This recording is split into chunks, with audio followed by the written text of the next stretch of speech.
قبیلہ بنی اسد والوں کو بلایا، عزادار و مرد آئے، مولا نے وصیت کرنا شروع کی۔ عزادار تصور کر کے رو لینا میرے مولا نے کیا وصیت کی۔ ایک مرتبہ کہا دیکھو ہم یہاں پر قتل کیے جائیں گے، ہماری لاشیں بے گورو کفن ہوں گے، ہمیں کسی نے کفن ہمیں نہیں دیا جائے گا، ہمارے جسموں پر کفن نہیں ہوگا، ہم پر اتنا احسان کرنا، ارے ہماری لاشوں کو غسل دے دینا، کفن پہنا دینا۔ عزادار عورتوں کو بلایا، ایک مرتبہ عورتیں قریب آئی، ایک مرتبہ مولا نے کہا ارے دیکھو ہمیں قتل کیا جائے گا، ہمارے لاشیں بے گورو کفن ہوں گے، اگر تمہارے مرد حکومت کے خوف کی وجہ سے ہمیں کفن نہ پہنائے، ارے تم پانی بھر لے آنا، کچھ چادر لے آنا، ہمارے جسموں پر ڈال دینا۔ عزاداروں، غربت کی انتہا میرے مظلوم حسین کی، میرا آقا اپنے مصائب اپنی زبان سے پڑھائے، چھوٹے چھوٹے بچوں کو بلا لیا، بچے قریب آ گئے، ایک مرتبہ کہا اے بچوں، میں سکینہ کا بابا ہوں، میں علی اصغر کا بابا ہوں، اے بچوں ہم شہید کر دیے جائیں گے، علی اصغر کا لڑنا لاشا پامال ہو جائے گا، ہم بے غسل و کفن ہوں گے۔ ارے دیکھو اگر تمہارے ماں باپ ہمارا غسل و کفن نہ کرے، اتنا احسان کرنا، اور کہتے کہتے آنا، ایک ایک مٹھی خاک اٹھانا، اور ہمارے جسموں پر ڈال دینا، اور یہ خاک کربلا ہمارا کفن ہو جائے گی۔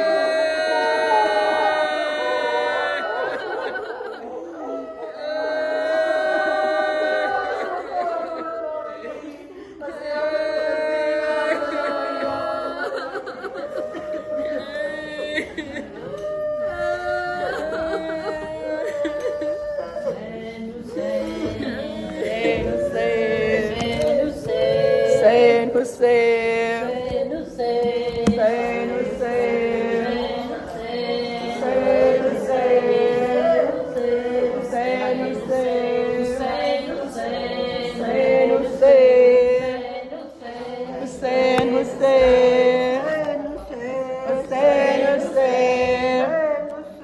حسین